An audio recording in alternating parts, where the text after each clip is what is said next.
would steal. Triple D hot takes lighting up the board. Kyle, Garrett, and Hank as your hosts. Yeah, lighting up that scoreboard.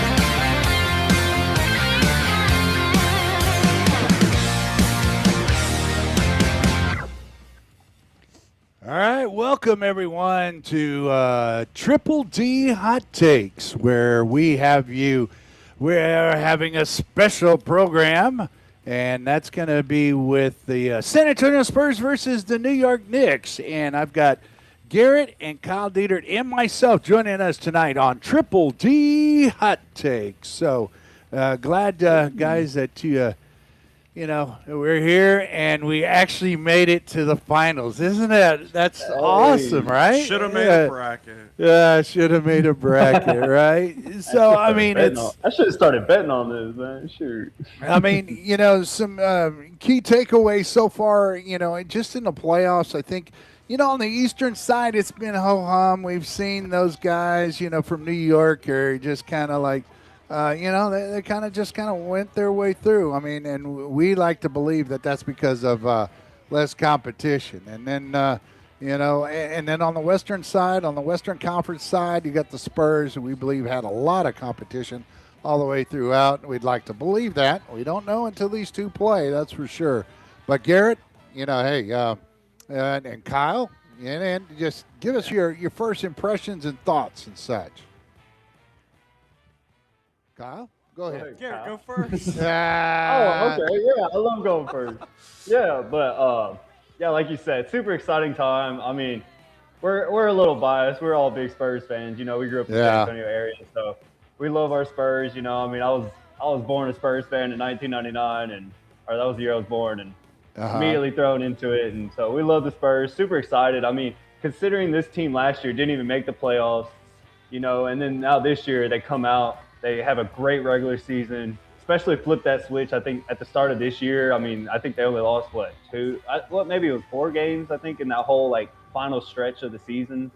It was insane. And then, going in the playoffs, taking care of business, winning when they had to, especially when their backs were against the wall. I think that was the biggest thing that I love to see. Backs against the wall, and they came through every single time. We saw it especially in this Oklahoma City series in that Western Conference Finals. And so really impressive stuff. And we're going to talk about it all night, but this super young, fantastic Spurs team. I mean, your starting lineup, the average age is 24, I think, now?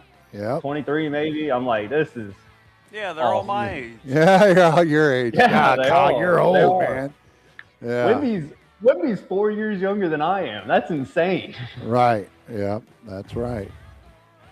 Kyle, go ahead. What do you got? You got anything, I don't Kyle? got much. You ain't got much. You stole everything I was going to say, right? Right. But yeah, but Kyle, I mean, when you look at it, do you think I'm right when you start talking about Eastern Conference, Western Conference, or that's just all hypothetical, right? Because they haven't played each other yet. We haven't seen which side is better than the other. So, Kyle, do you have any thoughts on that, man? Yes. All right. What's Easily. that? We talked about it yesterday. I think the Timberwolves would have gave the Knicks a run for their money. Yeah, we did talk about that. Yeah, I think they would have.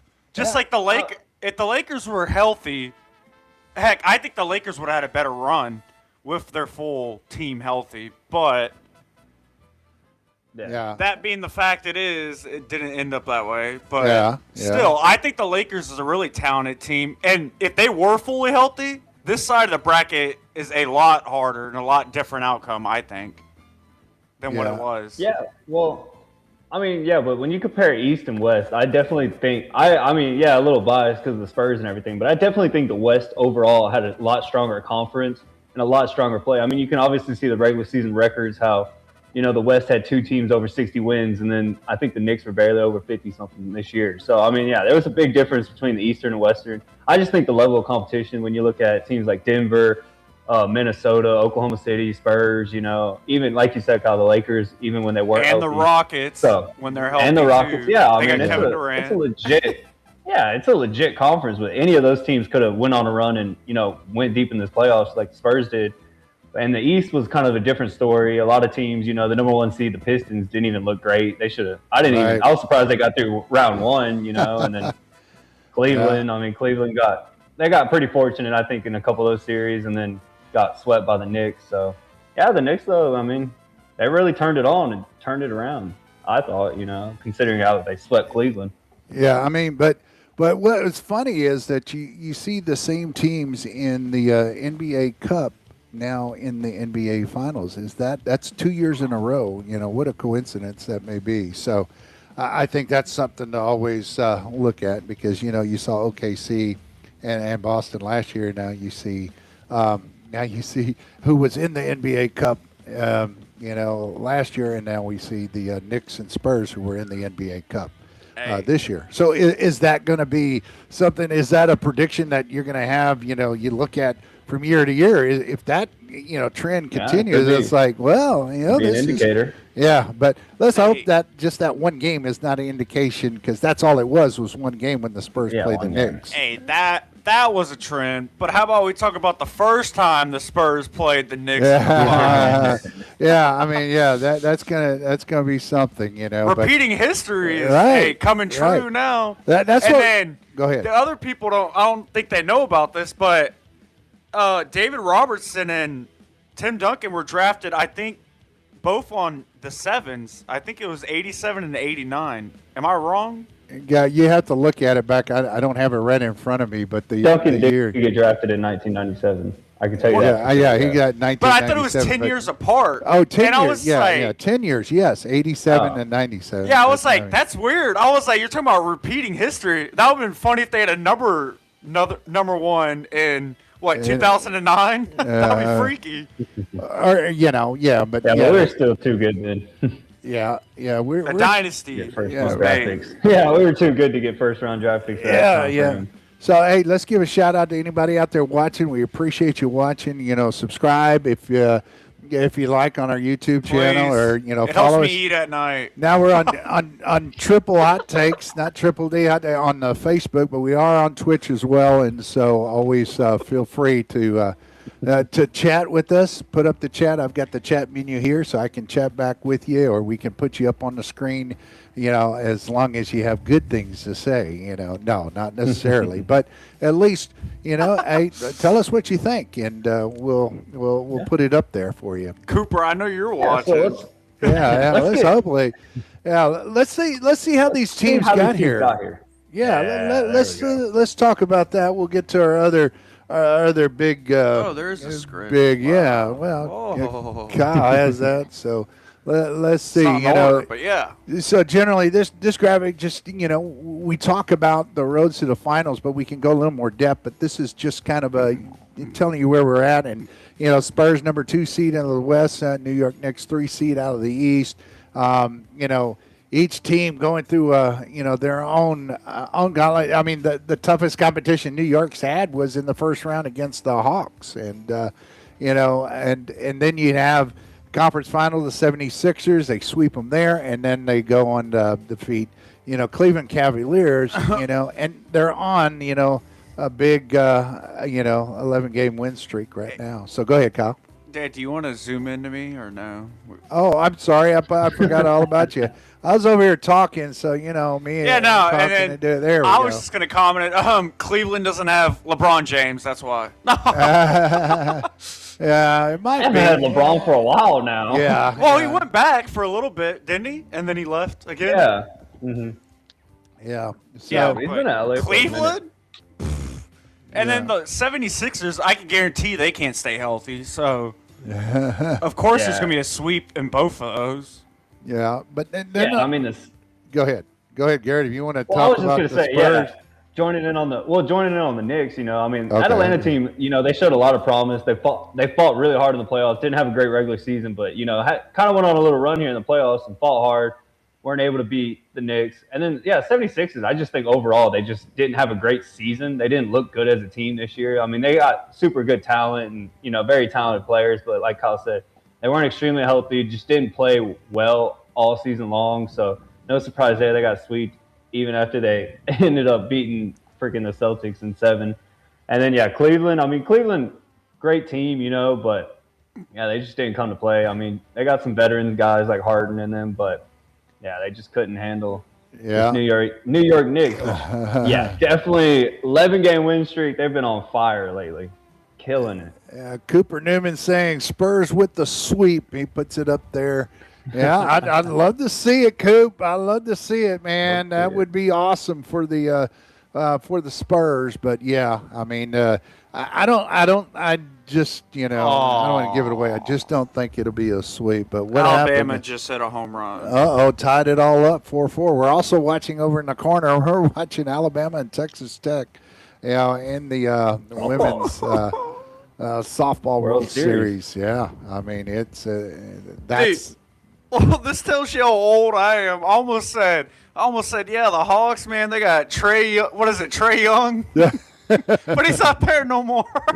Yeah. I mean, but with the Spurs playing, the Trailblazers gave him a little bit of fits. And, I think that was great because it got them in a position where they had to fight a little bit.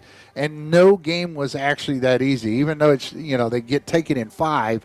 Yeah, no game was that easy, and then you go into the conference semis again, then it got a little tougher. I mean, and the Spurs had to step up, especially with Ant-Man out there. It really made it tough for the Spurs. He did, and then Anthony Edwards just a phenomenal player, and then with the conference finals, with this Oklahoma City team, I mean. They were the team to beat.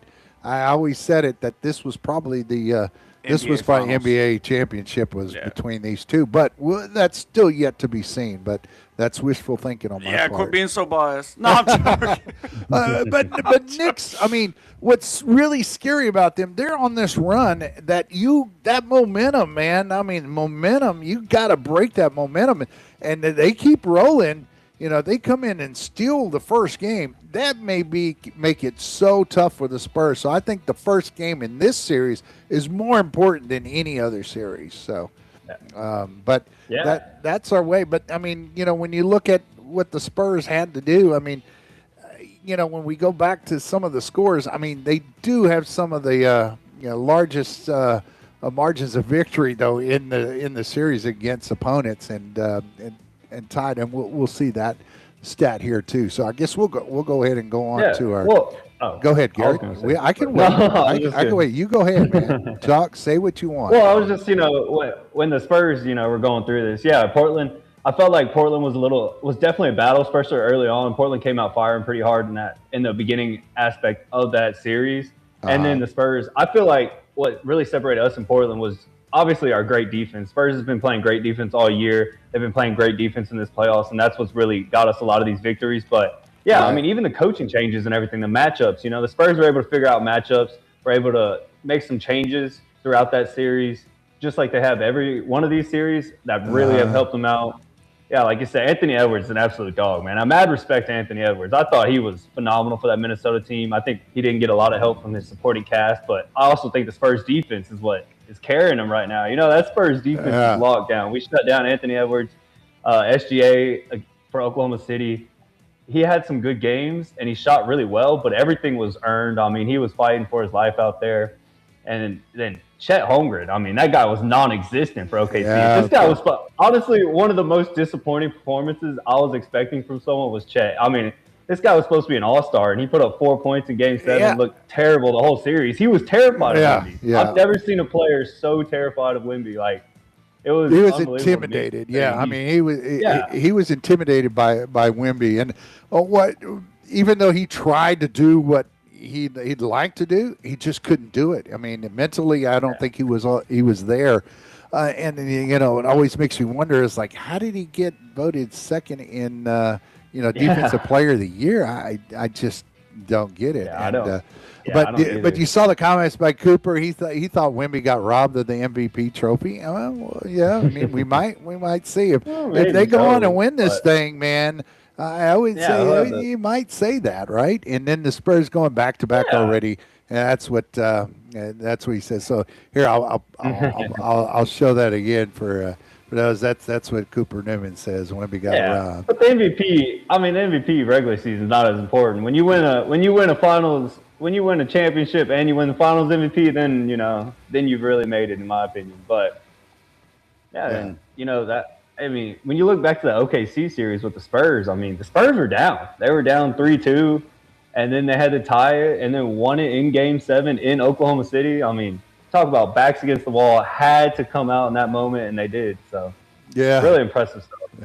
Go Spurs, go. Cooper says $40 million for a 2-shot for Chet, and he sucks. That kind of money. You're paying that kind of money for that guy. Yeah, and it's like he scored 4 points in Game 7 to win the series. So. Well, that's probably the big deal. But and then we'll look at this is a rematch, right? This is a rematch of what we saw back in 1999. It's also a rematch of the NBA Cup earlier this season, right? But this is what we're going to find out. That's pretty interesting between these two, I think. And we look at the past. Oops, hey Kyle, could you say hi there? But this is going to be interesting here.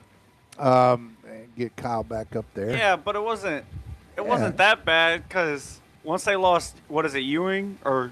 Yeah. Once he got hurt, it was kind of they weren't going to do much without their best player, really. Yeah. Well, but look at what went on. What happened after 1999. That's what I wanted to show everybody is look. San Antonio Spurs went on and won a total of 5 NBA championships. The Knicks 0, zilch. Their last title win is back in 1973. And then look at conference titles. Conference titles 6 times for the Spurs since 1999. And for the Knicks, 99 and 2026 this year, the conference titles. And then you got playoff appearances, 22-8, with the Knicks only having 8. And then, you do have some great ones on both sides, though. You got to say Tim Duncan, Greg Popovich, Victor Wembanyama, that's showing up as icons. But, you can't forget the David Robinsons, Sean Elliott's, Avery Johnson, Malik Rose, we've got, all those. Manu. Yeah. And who else, Garrett? There's plenty. Robert Horry, Bruce Bowen. You got so many. Yeah, and I got Bruce Bowen on the. Hey, you can't forget about Patty Mills and Kawhi Leonard. Kawhi Leonard. Kawhi Leonard said, he did help us to and win. Green. Who else is there? Yeah, Green. Danny Green. Yeah, they won one in 14. Yeah, so, but you've got, the Knicks, you can't hardly put a finger. Carmelo Anthony was the ones that you see there, along with now Jalen Brunson and Patrick Ewing.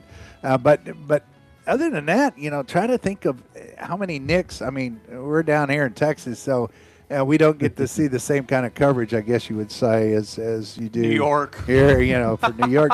But you really can't think of a lot of Knicks since 1999. You think about it, and these are the guys that you think of as Carmelo Anthony and Brunson right now. Towns has really come about too, but there's not too many, and you probably know a lot more Boston Celtic players than you probably would know New York Knicks players. So that kind of goes to show you they haven't been here in a while. It doesn't mean they can't do it all, but I thought it would be a cool little graphic to show, to talk about. Well, I think the coolest thing is, this is a rematch from 1999.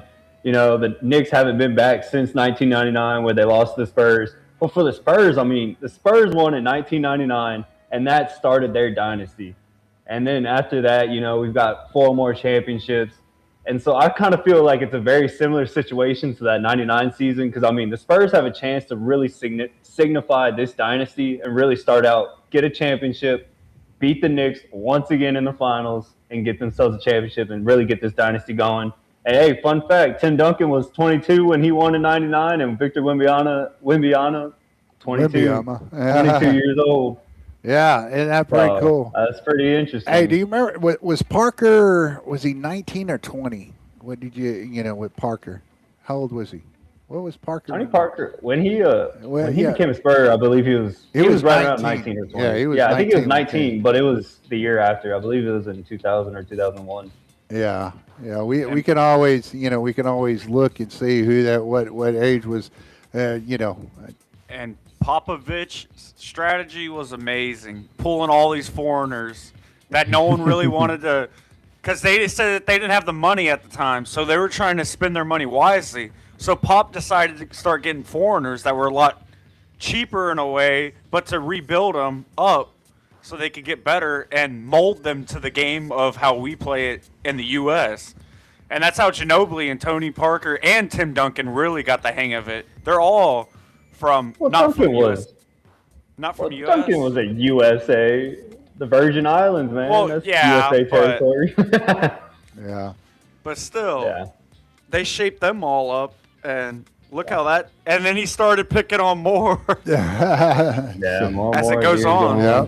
Yeah. I mean, And then the Spurs got very fortunate when they got the lottery pick and picked up Wemby. I mean, that was a very fortunate situation. Plus, he was coming from France, Spurs and their foreign players and foreign relationships. But very fortunate, and look, turned out pretty well so far. That's right, man. It's been a hectic time. Now we talk about the Knicks and the Spurs, some of their defensive prowess and things like that, and what it looks like. We talk about a little bit about ratings. Oops, sorry. Here we go. I was like, we can't see There we go. There it is. There, now you can see it. But we look at regular season metrics and postseason evaluation and such. But with really, I focus on the Knicks as their postseason.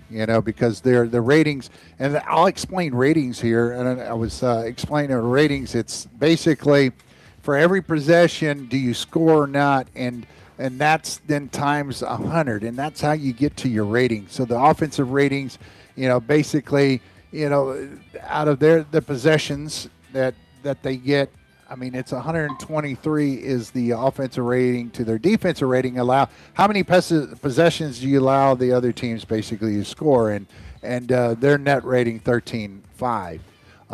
And I think when you look at these ratings, this tells you a little bit about where a lot of times this tells where the Vegas might be. Like Spurs started off with most of the lines were showing 4.5 point favorites.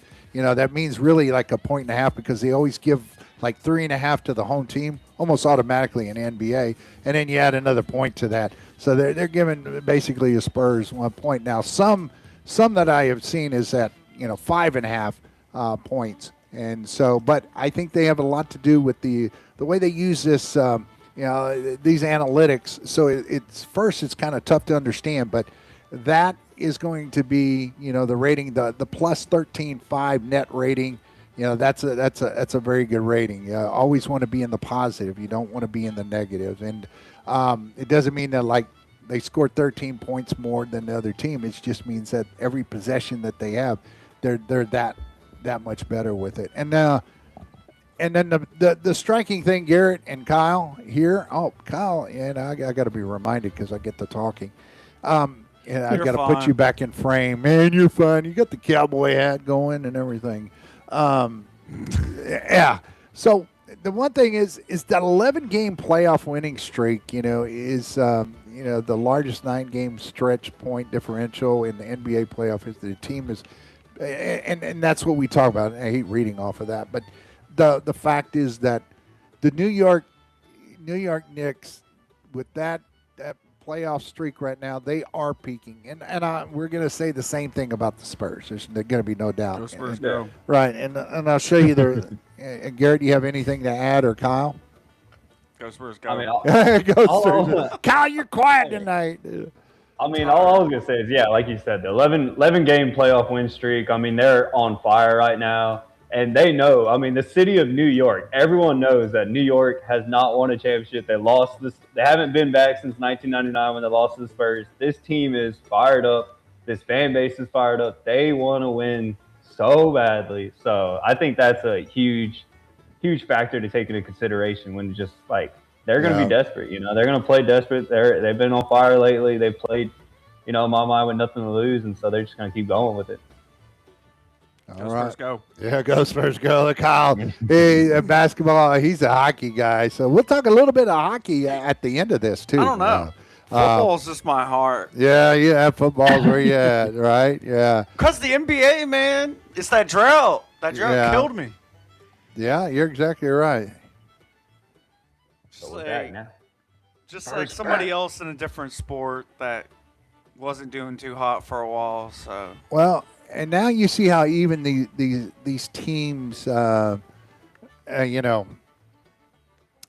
even these teams actually are. But look at the postseason evaluation ratings. When you look at it, 13.6 when the New York is at 13.5. I mean, not much difference in their offensive defensive ratings and the net rating. So when you look at that, the Spurs, got great record and all that. But when we look at the actual offensive rating, what they do per possession, because you lose a possession when you turn the ball over. Spurs had a little bit of that, but they did actually overall in the playoffs better. Other than that, those first 4 OKC games is really where we saw a lot of turnovers for the Spurs. Whenever Fox wasn't in, that's when it was a little rougher. Yeah, a little rougher, man. You talk about. Yeah. I mean, we win the first one, but the other ones are golly, man, it is tough. So. Did they do it? They walked it off with a home run. Who did that? Woo! Tech. Oh, wow. I think they did. I think it was a home run. I don't know if it was a home run or just. We're over here watching that getting distracted, right? Sorry, y'all. But that was a home run. It's she has the ball. Oh, now they got to play another one. Now they got to play another. Oh, yeah. Shout out to UT out there. Congratulations for making it. Way to go. 2 years in a row. Guns up. Guns up. But they haven't made it yet, Kyle. They got to beat the. I said UT. Oh, UT. Oh, okay. I was saying guns up. We could have a rematch from last year. What happened? It's going to be wild. Yeah, Kyle, you're kind of like torn between the two. You go to Tech, but you root for Texas. I just want a good game. If it's the same, if it's my favorite team's going at it, I just want a good game. Yeah. I could really care less at the end of it. You can't lose, right? You can't just lose like either Garrett, way. Ohio State and UT, he was just like, I just want a good game in a way. I'm not going to be sad in a way, but. Either way, you're winning. Yeah. Either way, someone's winning. That's right. That's right. Well, hey, now, let me. Back to the Spurs here. I mean, I like this, and I just think, what really has been carrying San Antonio, especially in these playoffs and, the whole season, is just their defense. The physical defense that the guards play, and then when you have Victor in the paint, I mean, you could see it in every matchup that they had. If someone's driving to the basket and Victor Wembanyama's in the paint, they're not shooting it. They're passing it out. They're getting rid of the ball. It happens every time because whenever they do, it gets blocked. So I think the Spurs defense is a huge – like you said, the turnovers are a big problem. I think the Spurs got better with the turnovers, but they were also creating more turnovers on the defensive side, which really carried them in that category. Kind of helped them a lot in these games, especially against OKC. But, man, Spurs have been playing pretty darn good. Yeah, when you look at basically 108.9, that means they're not scoring on very many possessions. So, like I said, that's against freaking Anthony Edwards, SGA, and the Oklahoma City team. And, these teams have been putting up points all year long. Yeah. So and then golly, I can't even talk tonight. Right? Spit it out. Okay, the Spurs' current 12-game playoff performance is basically one of they had the third largest point differential in Western Conference history. And they are also peaking at the absolute perfect time. That's why we call them both these teams are juggernauts, because how they got there is amazing. Even though in New York kind of just swept right through. I bet you their refs weren't issues. There were no issues with them. I think otherwise, Kyle. I mean, when you look at that, it's like officiating, man. Yeah. On our side was a lot tougher. Yeah, exactly. And our side of the bracket was a lot tougher. Yeah. So it made it even worse. Yeah. Yeah, that's one thing. You got a team that, like the Knicks, swept the last 2 series. They've been dominating. And then you got the Spurs who are battle-tested. They got a lot more experience when these close games, close matchups, when you have to win, and they did. So you kind of got 2 different sides of the spectrum, if you ask me. Yeah. So, well, I mean, yeah, this is going to be fun. So, we're talking about the Spurs and Knicks, and so we'll also go to, we'll go to some of the stats that we can just point out on team stats. I mean, we'll look at some of the head-to-head here in just a little bit, but this kind of gives you, I'll look for it. And I mean, I created these with AI. I'm sorry, but I put the information in from so credit to NBA.com and ESPN, and so got the information to put in this information here. So, so what stands out to you guys? Go ahead, Kyle. Kyle, you have this all wrapped up, right? I'm trying to look. Why is all of ours low? Points per game is really good. Yeah, it's just the colors, up and down, because you go from one side down to the other. Yeah, points a game is really good. Points against, not so high. Yeah. So you're looking at that. Yeah, then that just brings me back to the point of, we played Anthony Edwards and freaking SGA, Oklahoma City. I just think we played against better offenses overall than the Knicks have. And our defense, man, like steals, I feel like our side of the steals, like the games we've played, is a lot tougher than what they have played, I feel like. Definitely with OKC. God, we tore them up with stealing the ball in Game 7. We were out for revenge, it seemed like. We were there on a business trip, and we were going to freaking stick to our mission and accomplish this. Like, they literally were stealing ball left and right. And they weren't messing around, man. It was some physical ball game right there. Yeah, I mean, I think that's one of the points there is that for what we saw in New York, and I mean, but we saw it for all. If you took all the, I was looking at some of the stats on the ESPN and looking at all the Eastern Conference teams, and their defensive opponent scores were low. So I think that's a little skewed because all their points. Yeah, kind of like what I was saying. Yeah, you're right, exactly. Yeah. And then on the offenses weren't as good or productive, I think, as the Western side. That's correct. I believe that too. And field goal percentage is the same. And then rebounding, the edge goes to the Spurs. I think it should go a lot more up. I think. Yeah. I think that is the huge. Yeah. I don't. Well, I think the two stats on here that the Spurs kind of edge out pretty easily are blocks and rebounds, and I think that's very fortunate for Wemby helping out the team there. So right. So you can having Wemby is that little difference. I think just looking at this like, okay, well, Wemby gets 2 or 3 blocks a game easily, so or more. Yeah, I mean, well, if you looked at it just purely stats on these basic stats, they won't. I mean, you give the check to the Spurs there, and then you give the check to the Knicks here, and then these are evened out, so there's nobody wins out there. Rebounding, goes here to the Spurs, and then you look at assists, goes to the Spurs. And then you look at blocks, goes to the Spurs, but then the steals go over here, to the Knicks. So, and you have the wash. So if you just went by basic stats, you look at the check marks. There's 4-2, just by stats alone. These basic stats, you see that. You see that being in favor of the Spurs. That's simple math. I wish it was that simple, right? Okay, we'll pick the Spurs. Play the game. Right. So, the only thing that really scares me here is limiting the other team to only 100 points is wild. If you're keeping teams under 100 points, you're playing some great defense and really slowing the game down. You're right. No matter what the case, no matter if Garrett and I pointed that out, if you're not, you're dealing with teams that aren't having the offensive productivity, and now you're looking at, is it really that, or is it the defense? I mean, so you don't know. And you're right, Kyle. It's still, they have to play defense, and looking at the steals, I mean, per game right now. You're looking at that's one area that the Knicks lead, over the Spurs.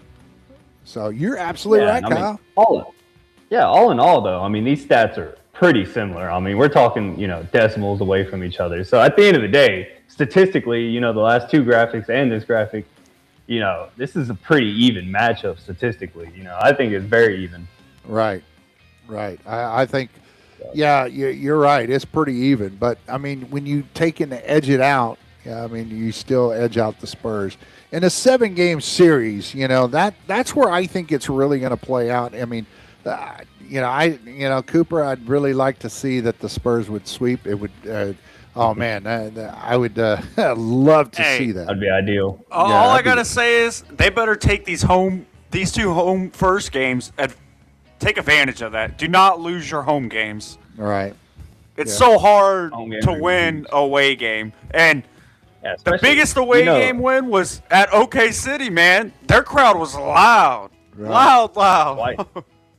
Yeah, now you're playing at one of the most freaking sought-after venues in basketball. Madison Square Garden is the place to play. So that place is going to be rocking. Right. Like, that place is going to be insane for sure.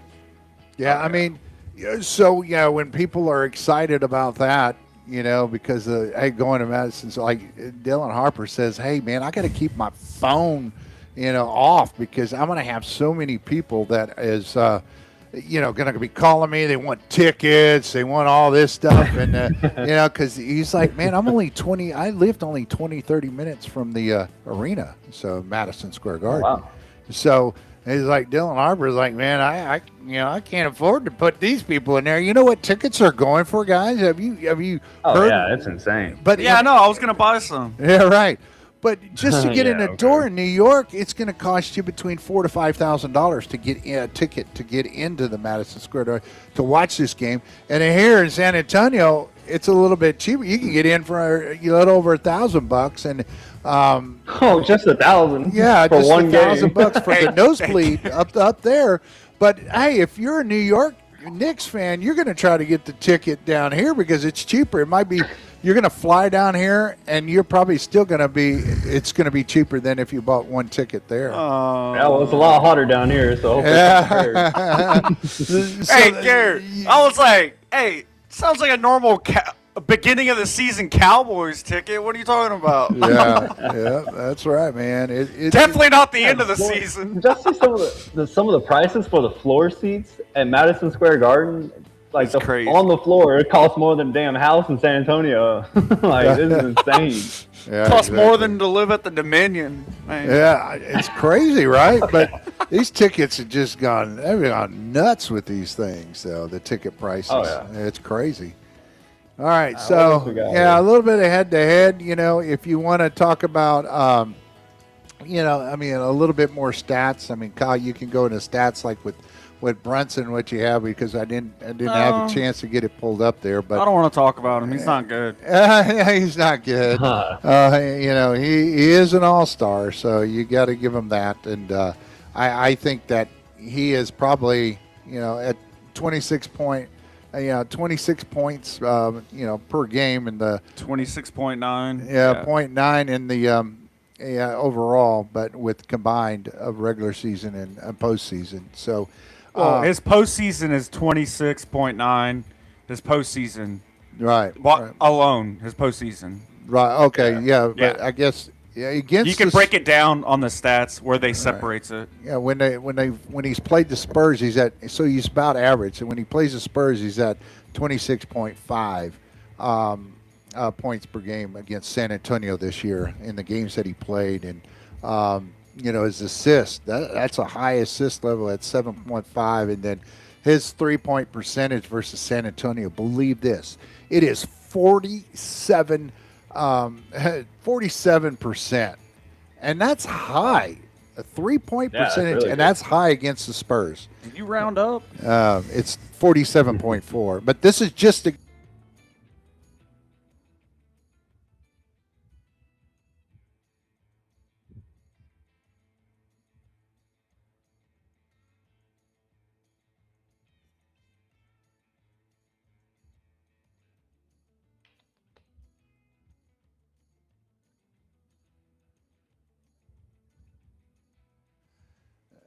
Oh, there we go. here we go. All right. So I said commercial break. Cut it. yeah. Break. This is what we do, Kyle. Break. Surprised no one ended up calling me already. Yeah. The volume went up. It was only a few seconds. Yeah. But when you talk about it, that it's pretty amazing. But when you see Fox, head to head with Brunson, Fox is, his points per game, but when you have a Wemby on your team, and he still gets 6.2 assists per game. So I'm not, I think Fox's defense is a little lazy sometimes. Yeah, but I'll tell you what, Fox is he's as quick as a fox when it comes to being on offense. The guy his has offensive moves. game carries it for sure. He may not have the points per game that you'd see, but he has the ability to change the game and be a clutch player when you really need him in the clutch. That's the guy that you want to have handling the ball. A but low then you turnover have rate. Castle or Harper that plays really great defense. Yeah. And we're going to see. I'm pretty sure we'll have Castle guarding Brunson there, just especially because Jalen Brunson's one of their best and most premier scorer. We'll have Castle on him, I'm pretty sure. And then, very similar matchups here. They got their big guy, Karl Anthony Towns, and we got Wemby.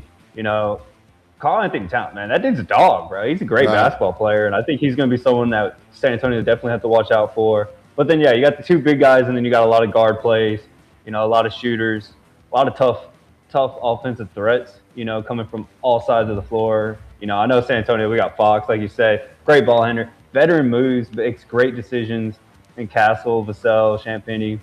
And I really think, Champagnie had his moments in that OKC matchup where he was starting to shoot a little bit better. But, a lot of times, Champagnie was not shooting great in that series, in my opinion. And, if he starts draining some more threes, and he comes in clutch, he'll be a big asset. Vassell, I like Vassell's a lot, actually. I think he's one of our better shooters when he is on. So I think him taking a few more shots, maybe making a few more, is going to be huge for the San Antonio team.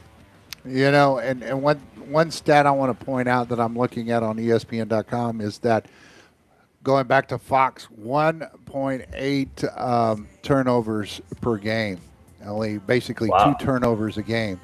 That's huge. Even though, he missed a few of those games, that we saw, but, against the Thunder, but you still, to have only 2 in the postseason per game, according to ESPN. And then, Fox against New York, he had 16.5 points per game average against New York. That's actually really good, I thought. For Fox, definitely. Yeah. And, we won't talk about his 3-point percentage versus New York was not very good, but his overall field goal percentage was at 45% against New York. And in his regular season, when we talk about his field goal percentage, he was at 48, postseason at 43. So, and that's for Fox. So that's good. So, and then the real matchup to me, Josh Hart's really come around as well too. He's been a player, all right, for the Knicks. Brunson is their star. We know that, right? He's the playmaker. Sure. Everything seems to go through everything. You can't count out Karl Anthony Towns though. All right. He seems like he's no. But when we look at our, when we look at the we look at our matchups here, when we're looking at Josh Hart and versus Stephon Castle, I don't think there's going to be much of a comparison. What? I think Stephon Castle is going to be. Who is this guy? He's only 6'4" and Harper's 6'6". I don't know. Yeah, well, I want to tell you, Josh Hart, though, he averages at least 10 points a game. I know that Castle averages more. That's why I'm saying that. 10 points again against San Antonio. That's not in the regular season. Oh. All right. So I want to make that clear. Like, that's Johnson puts up more points than he does a game, probably. Yeah, but he's still. His field goal percentages. In the regular season and postseason for Josh Hart's drastically different from 50% in the regular season to 44% in the postseason.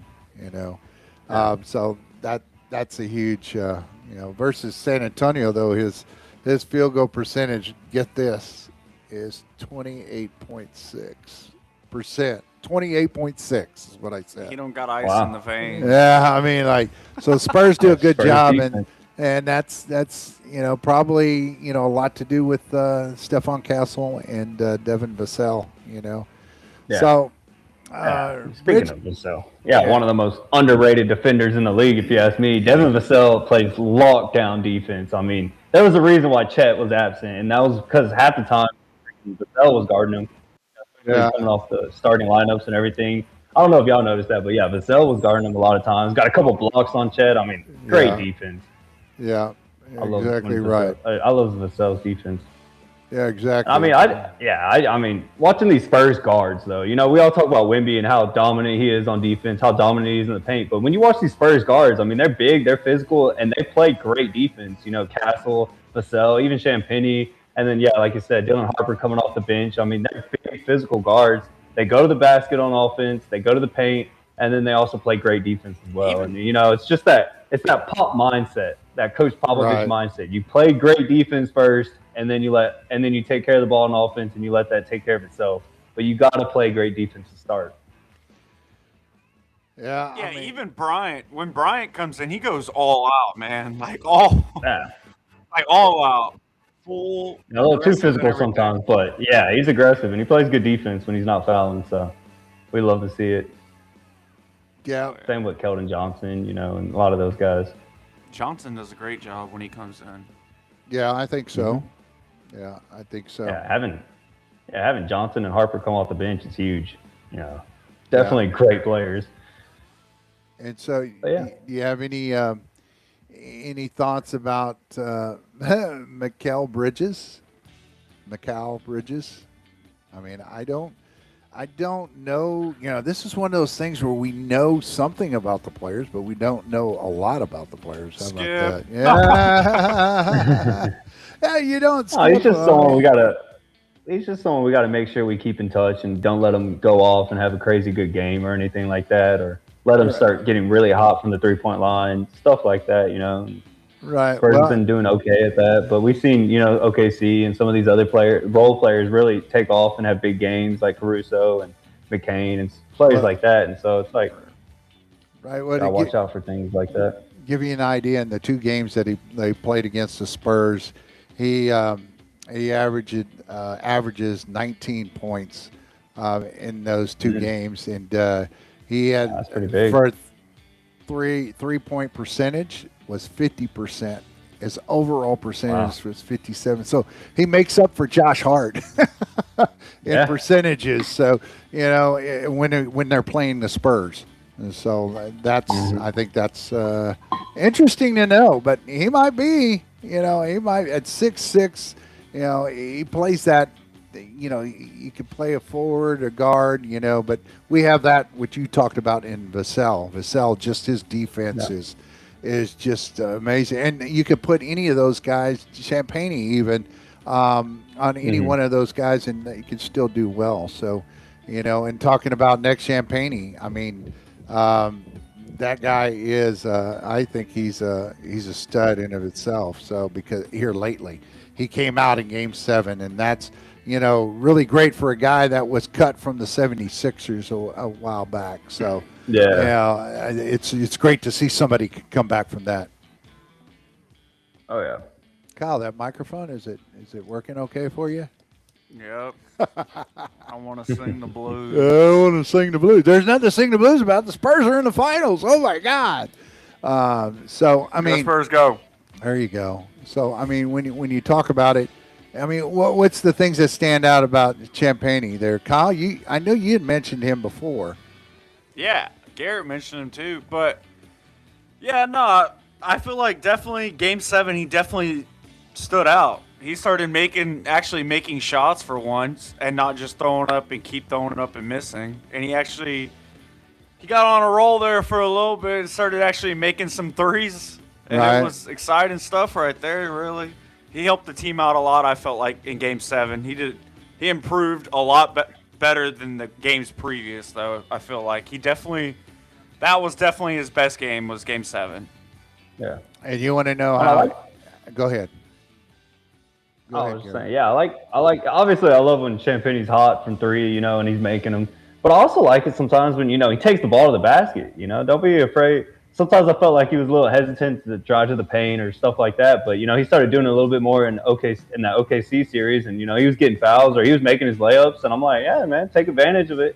Take the ball to the paint. We know Castle, Fox, Harper, they do great at going to the paint. If we can get Champagne and Vassell is doing the same thing, and we're all just attacking the paint and trying to get fouls and make our layups. So yeah, if they can make their layups, Vassell. I get so mad at Vassell. But good thing you got cleanup crew right behind them. You got Castle flying or Harper. Yeah, both of them are flying in there, dunking it.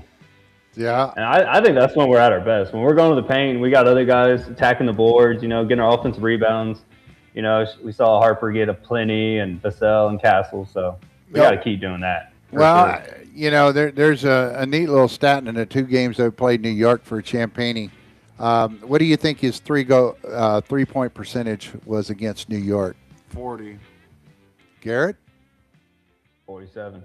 Okay, 60% even. Oh, okay. Oh, wow. 60% for threes against New York. Yeah, and and he averaged. I think he's from around New York. Yeah, well, he averaged 19 and a half points per game against New York. So, yeah, he might be from around that area. So I thought that was a pretty amazing stat there. So, yeah, wow, that's pretty cool. Yeah, I mean, to go 60%, woo, doggies, that's really good. Okay, all right. So then you got the big men, the bigs down there. Karl Anthony Towns and Victor Wembanyama going at it, and I just think there's no contest here. I mean, I think, I really think Brunson and Fox, they cancel out for the most part, but I think Castle has the big edge against Hart, and Vassell, I think, edges out Mikal Bridges, and I think Champagne is the same way. But this is the one that you think Victor Wembanyama is just, able to put the hammer down. What do you think? Okay, Karl Anthony Towns might be old, but yeah, I know. He still is a veteran. Well, he's old enough. Yeah, he's a veteran, but he's not old. Right. Dude, you should see his salary. I was just looking at his salary. It's like $54 million. I said, God. Yeah. He's the most for their team. And then OG's next. I'm not surprised. I mean, an all-star, man. You want to know what Wembanyama did in his 2 games against New York? 28 points per game, 33% in 3-point percentages, and field goal percentage against New York over is 62.1, and so. I mean, that means he got a lot around the basket, that's for sure, against New York. So that's why I say, Towns is going to have – but you're right, Kyle. He's not it's not no one to sleep on, really. No, I mean, Towns, don't get me wrong. I'm sorry, but Towns is once a good the Spurs player. Puts the backup in and Towns is out there, I think he might eat him up. So, but I don't know. Hey, Cornette's not too bad. Yeah, he's not bad. But no, I mean, it's just the difference when he's in, though. You could tell. Yeah. But I mean, honestly, though, when you look at all the centers that Wemby's either had guarded or he's guard, they've usually scored a lot less. They played a lot less offensively for sure, and so you even look like someone like Rudy Gobert from Minnesota, and this last matchup with the German guy Halston or whatever his name is. But I think Wemby. I agree, Dad. I think Wemby definitely has the advantage. I just think Wemby has to play more from the paint. Yeah, it's great with him out on the perimeter shooting some threes. When he's knocking them down, he's knocking them down. Right. This man needs to be in the paint, hitting the offensive rebounds. I like him a lot better when he's trying to post up or make moves around the basket and not just kind of shooting outside all the time. So that's my big take. I like put the man towards the basket. Yeah. Throw him up. When we're playing our best is when we're throwing up lobs to him and he's attacking the basket and getting at least fouls called or playing around the basket for sure.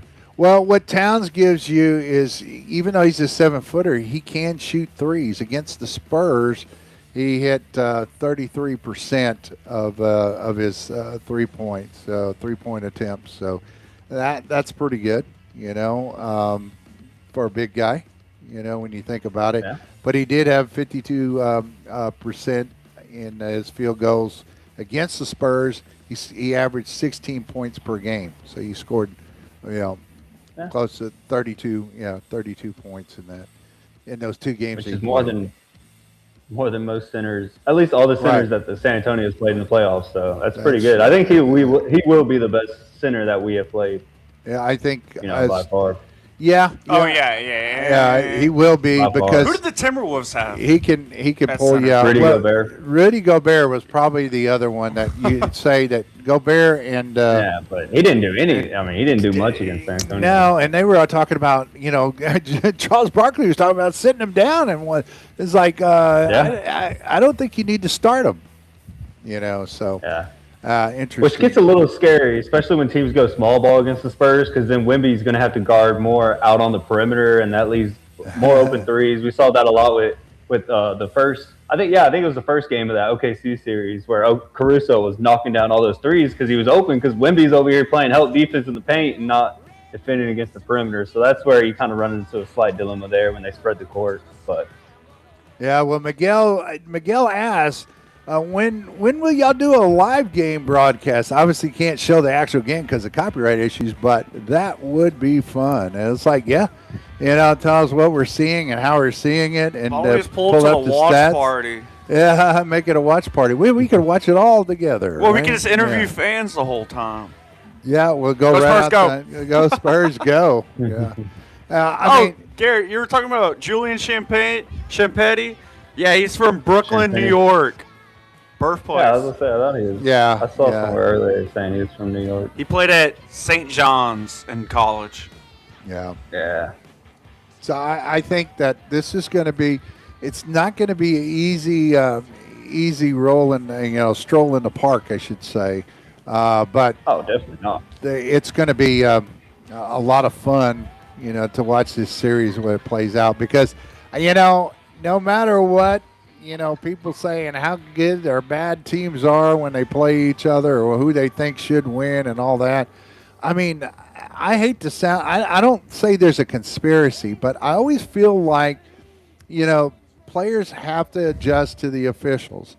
And it always seems skewed one way or another, because the winners never complain about the officiating, right? It's like, they may say there was a bad call here or there, but they're not going to really harp on it. And plus, they get fined by the NBA if players or coaches talk about it. But I'm talking about mainly fans. But I will tell you, the way the game is officiated always seems to lean to one side or the other, depending on which crew is out there and how they – because the crews don't travel as crews per se. They'll put they're going to put their top 3. They don't put the top crew out there. They put the top 3 officials out there. But how they call the game is so critical in how the players learn to adjust, and who adjusts faster to those officiating usually are the ones that end up winning that game. Because if you fall behind and don't adjust to the way the calls are made, we saw that happen to the Spurs against Oklahoma City in the games they did lose, in the 3 games they lost. So, it always seems to be leaning towards that team that it does end up winning, but not always. But it sure does seem funny, right? Do y'all feel that way ever? Do you ever feel that way? Like, hey, wait a minute, the way the game is called, but you never hear about it being. You never hear about it. Hey, look, there's our little NASCAR emblem and stuff. So, hey, we're at the. You go ahead. Control what you can control. That's right. That's exactly right. But you got to learn to adjust. And I think the Spurs had the hard time adjusting in that, especially in that second game against Oklahoma City. They go and they win the first one, but that second one they had a hard time adjusting to the different officiating. Game 3 too. 3 as well. Game 3 was getting a bit ridiculous in my opinion. Yeah. The Spurs, they're a physical team. No doubt about it. We're going to come out there and play physical, and it's just what kind of physicality is the officials going to allow in certain games, I personally think when it comes to like the NBA finals, man, you got to let the boys play sometimes. So I hope, the officiating isn't going to make or break a lot of these games. That's always the hope. Right. You're exactly right. So, well, I mean, we're going to get a little bit of, we're going to go ahead and get some of our other stuff in now. Y'all wanted to talk a little bit, y'all brought it up when we were, before the show was over. No, I'm joking. Before the show was over. So, I mean, before we started the show, I said, show over now. You talked about hockey, Kyle. Yeah. What do you want to talk? You're the hockey guy. Hey, well, and Garrett. I mean, we got the Stanley Cup starts tomorrow night. Might as well at least make our predictions on who we think's going to win. Yeah, that's right. It's the only time of the season where there's not that many sports. Yeah, you gotta watch something. Yeah, well, but Kyle, you're a big hockey fan, and we're kind of semi-hockey guys, So tell us. Yeah, you got the Golden Knights, man. You got a bunch of the retirement home over there. Yeah, you got the Jack Eichel's the dog for that team. Golden Knight, I like them, but then you got Sebastian Aho, however the heck you say his name for the Hurricanes. He's doing a phenomenal job for that team, man. His points and his assists, he's killing it right now for them. And man, the Hurricanes, man, they took that first loss in that playoff. What is it? No, they're in the Eastern. I'm guessing Eastern. You're talking about the Canadians. Yeah, against the Canadians. Yeah, but yeah, Canadians. Man, that one hurt them, man. They were like, we ain't losing another one. And they did. Yeah, they blew them out. Yeah. And now the most shocker was when we talked about it the first time, man. The Avalanche is getting swept. Yeah. And the Golden Knights has been just relaxing, man, just kicking back. Yeah. Well, I don't know. This is gonna be a good game. I think this could be a Game 7 game Game 7 series. Yeah, all I was gonna add to that is Vegas had to battle it out. First round. God, I don't even remember who. It wasn't Anaheim. Vegas had Anaheim in the second round. I know that. But yeah, Vegas had to battle, and then they go out and sweep Colorado like it was nothing. And then Carolina Carolina didn't lose the first two rounds of their playoffs run. I mean, they swept twice, and then lose the Canadians once, and then blow the doors off of them. So yeah, it should be an interesting matchup here in the old NHL Stanley Cup Finals. Matchups. Are we going to be able to pick maybe?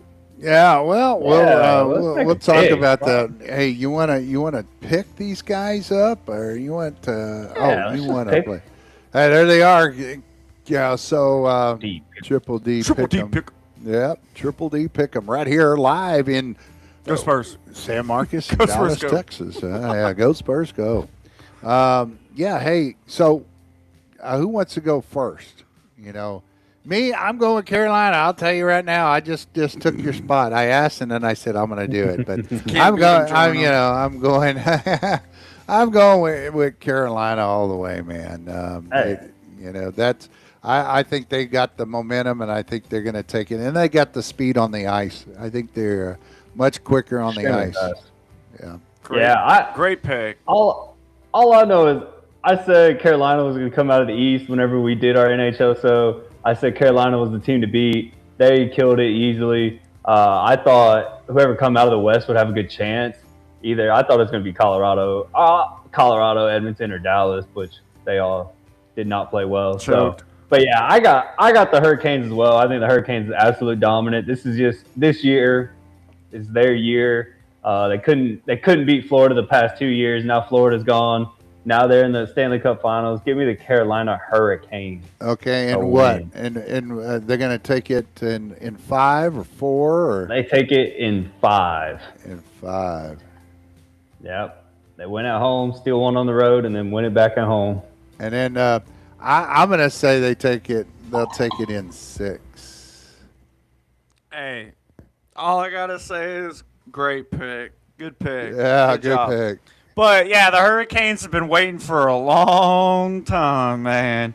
And they've been And they've been in some rough places, I can tell you that, man. They've been getting screwed over, it seems like. But I feel like if Golden Knight, if they won, this town's burning to the ground. Like, if they're bringing home another trophy, I feel like people will be partying for days nonstop. But it's hurricane season. Give me the Hurricanes to win this. You're taking the Hurricanes. Yeah. So we all pick Carolina. All right. Hey, just because Carson knows far, right? Oh my God, no! Oh God. There we go. So some 2 wrecks last night too. So Garrett says 5. Yeah, how many games they winning in, Kyle? I say 6. Give me Game 7.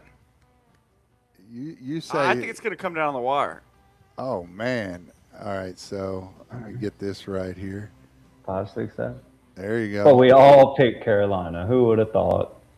Yeah. So if you had it in 7, yeah, I don't like the Knights. God, no. And Garrett said you said what, 5? Yes. So we'll put 5 here, and then me 6. Damn, this is a long one. Kyle 7. There you go. That's what you have it in. So, okay. All right. Next one. Here we go.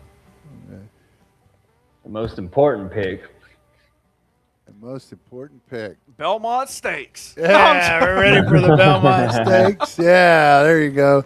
Cooper says Hurricanes in 4. So. You think he's sweet? Yeah, he said Hurricanes in 4. Yeah. Yeah. So all right. So yeah, Glad Cooper's still on. Yeah, I can't believe he's still with us, man. All right. So there's the big one. Miguel is still on? Yeah, I hope so. Miguel's showing his son on. There, all right, yeah. Cooper already told us. He says Spurs are going back to back. You know, that's what he says. I'm already calling it. I was like, oh boy, let's win this one first, man. Yeah. All right, who wants to go first? I mean, it's a real shocker who we're going to pick. Yeah, but let's make this short and sweet. My happy ass will be jumping in the Riverwalk soon, so give me the Spurs to win this, and we're going to be the Riverwalk Spurs parade is about to be amazing. All right, you did that. Tell me how many games they win in. Yeah, how many games they win in, Kyle? Give me Game 5. Okay. All right, Dad, what do you got? So Kyle says in 5. All right. So let's see. Spurs in 4, no doubt, is what Cooper says. we'll have to. Cooper, you're gonna jump. Hey, you're gonna jump on the Riverwalk with me. Yeah. You're not allowed to jump in the Riverwalk. That's how you. I fell in. Yeah. Yeah. All right. Pushed me. We'll jump in the pool. Garrett, just push me in the water. Just say, I'll be like, he pushed me. Yeah. From the bridge. Well, from one of the bridges. Off the top of the building. Oh, okay. That's how you die. It's like 3 feet, man. I'm going to go with the Spurs, obviously, and I'm going to say in 6.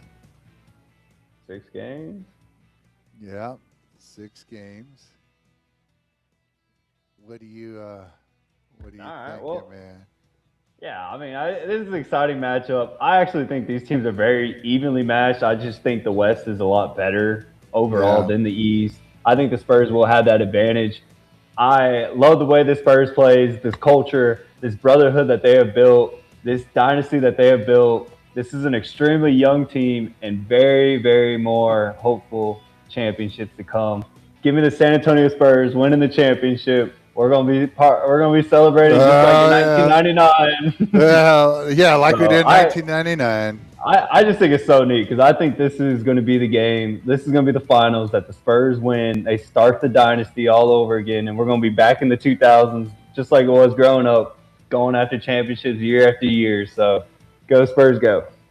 Go Barco. All right. What do you? Shocker! We all picked San Antonio. Wow. No lie. Now it's a matter of and Coop said, "I'll be on top of the bus with Wimby." Heck yeah. Yeah. Oh, also, I think it's going to be just like 1999. Spurs winning 5. You think 5? I said we're going to win it in Game 5 at home in San Antonio, and then they're going to hand Victor Wembanyama the MVP, Finals MVP. It's going to be a whole ordeal. It's going to be great. Awesome. So yeah, I mean, good stuff, man. Good stuff. You know, that's what it's all made of, man. So, well, guys, I think we're just about ready to wrap it up. But hey, but go Spurs, go! But wait, we got to have some fun here, right? We got to have some fun. What is that? We had a song, right, that y'all wanted to hear. Y'all said, "Hey, this is Triple D says go Spurs go." Here it is. 2-1-0, activating the mainframe. Triple D hot take says go Spurs go. System override, go Spurs go. Triple D hot take says go Spurs go. Go Spurs go. Go Spurs go. Go Spurs go. Well, there you have it, man. We're gonna get out of here, and we're gonna let you go. And so, if you have any last words, gentlemen? Kyle? We got a hit. yeah, watching the Tech game. Yeah. Did they change jerseys already? Yeah, I think so, man. Yeah, man. They had like a quick. break. So, No. Hey, but exciting, fun series ahead. yeah. And obviously, we're go Spurs go all the way. Let's bring it back home to San Antonio. And let's go Tech and Texas. Let's go. Let's hopefully Tech can pull it off here, man. And I want them to beat Texas this year, though. Yeah, the Belmont Stakes will be this weekend, though. June 6th, and it should be starting at 3 o'clock. What is that again, Kyle? The Belmont Stakes. There's only 9 horses racing in it. Okay. All right. So, yeah, and we didn't pick this one because there's no Triple Crown. It's kind of like it lost the luster, man. Hey, but the Derby horse is racing. Right, Golden Tempo. If it would have raced in the Preakness, we would I said, had fun, why man. take a break unless it was injured? All right. right. So, but right. That's There's a lot that goes suck into it up. yeah. Suck it up. You're That's just a right. $2 million horse. Right. Yeah, okay. Yep. You're just more. You cost more than our house. Like, come on. It's not a big deal. A lot of people's house. Yeah, well, that's it for our show here tonight on Triple D Hot Takes. And Cooper said horns down forever. Oh, well, they're in the championship series now for softball. So, scoreboard, right? All right, here we go. We're getting out of here. Go Spurs, go. Go Spurs, go. Go. Go Spurs, go. We got to hear it one more time for the Spurs. Let's go Spurs. Go, baby, from Triple D Hot Takes. We'll see you next time right here on Triple D Hot Takes. Good night, everyone. Mascoot and Alvitas. Adios. System override, go Spurs go. Triple D hot take says go Spurs go. Go Spurs go. Go Spurs go. Go Spurs go. All right now, the waiting's over. Y'all know the deal. From the diamond heat to the hardwood steel. Triple D hot takes lighting up the board.